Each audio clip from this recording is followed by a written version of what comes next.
বিগত সরকারের আমলে সাধারণ মানুষের কথা না বলে দলীয় বয়ান দিয়ে স্বার্থ হাসিলের পায়তারা করেন অনেক জনপ্রিয় শিল্পী। এমনকি বিভিন্ন শিল্পী গোষ্ঠীর আন্দোলনকে দমন করতে ব্যবহার করতেন জামাত রাজাকার ট্যাগ। বিকেলে শিল্পকলা একাডেমিতে বাংলাদেশ উদীচী শিল্পী গোষ্ঠী আয়োজিত এক মুক্ত সংলাপে এমন মন্তব্য করেন বক্তারা। আমরা তো শুনিই নাই, আমরা তো তাদেরকে আলাদা করে জামাত শিবির বলে ওই দাড়ি টুপি মানেই সে আমার থেকে দূরে, সে আমার মতো না।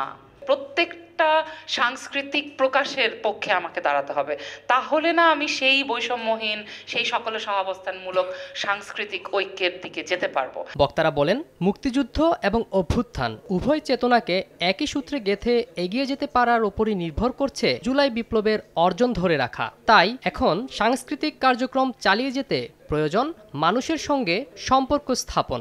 আমাদের আসলে ব্যাপক সমালোচনা, আত্মপর্যালোচনা দরকার, কিন্তু আমরা এগুলো বললেই কিন্তু হবে না। জনগণ কিভাবে ভাবছে, দেখছে, সেটাও গুরুত্বপূর্ণ। মানে তার কষ্টটা আপনি যখন শেয়ার করবেন, তাকে যে নিপীড়ন করছে তার বিরুদ্ধে আপনি যখন তার পাশে এসে দাঁড়াবেন, আপনি যখন তার রাস্তার সংগ্রামে থাকবেন, তখন সে আপনার কালচারাল অ্যাক্টিভিজমকে অত্যন্ত ভালোবেসে গ্রহণ করবে।